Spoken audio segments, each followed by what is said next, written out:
Hi everybody, it's Robin here.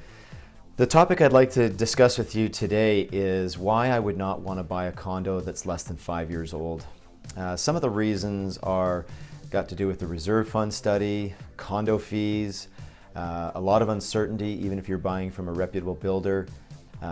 For investors and anybody buying something brand new, your money is tied up for 2 to 3 years before the building is built or the complex is finished. Bylaws haven't been solidified yet, and also just the time. You know, most kinks are worked out within 5 years if there is going to be any major problems. So let's talk about these in a little bit more detail. So the reserve fund study, for one, this is going to be the most important thing for you to consider when buying a condo. And of course, something brand new or less than 5 years old won't have a reserve fund study, and this is why.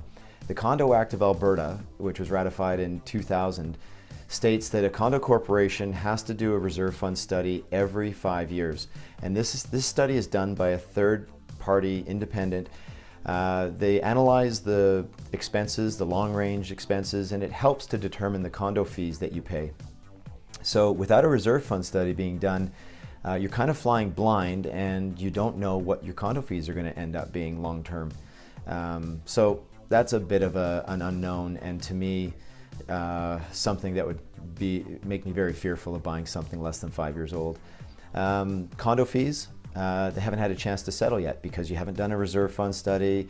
You don't really know the true costs yet, and therefore most new buildings have condo fees set at somewhere around $150 or $200 a month, and that's just too low for the average size condo. It's going to go up, you know it, it's just you don't know how much it's going to go up, and that's another unknown. Another uncertainty is even with a reputable builder. I had an associate buy a brand new condo, and when they got possession, they were supposed to have 9-foot ceilings and the square footage was supposed to be a certain amount. Well, they measured wrong, so the square footage was off. Not to mention, the big one here is they were supposed to have 9-foot ceilings, and the ceilings were 7 feet 9 inches high. So you can imagine total catastrophe, and this is a high-rise concrete building, so they're not tearing this thing down. All the owners obviously were disappointed, actually more than disappointed, devastated I would think, and there's now a lawsuit going on against this builder or developer. So again, and these people are having trouble selling these places because nobody wants to buy them, and these people don't want to live there. They didn't get what they paid for. So it's just a big, big mess. Another reason that your money's tied up for 2 to 3 years is when you're buying something brand new, you have to put down usually up to 15%, more or less. And this is 2 or 3 years before the building's built. So as an investor, you could use that money to buy something that you could get a renter in right away and have that money working for you rather than having it tied up doing nothing while this place is taking 2 or 3 years to be built. So another thing to consider.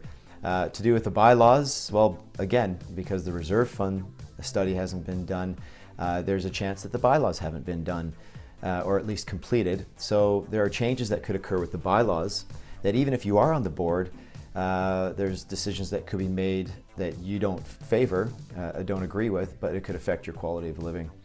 So, but again, after 5 years or more, stuff like this is going to be worked out. And again, coming back to that 5-year period to have a chance for all the kinks to be worked out, that for me is what my comfort level would be for buying a condo. It's got to be at least 5 years old so that all these things I can have a look at and assess whether or not I want to buy this place or not, or at least be able to go in with my eyes wide open and not fly blind. So hopefully this information helped you guys today. If you have any questions or comments, you feel free to post them up here on our YouTube channel or get in touch with me and I'd be happy to chat with you. Have a great day. Talk to you soon.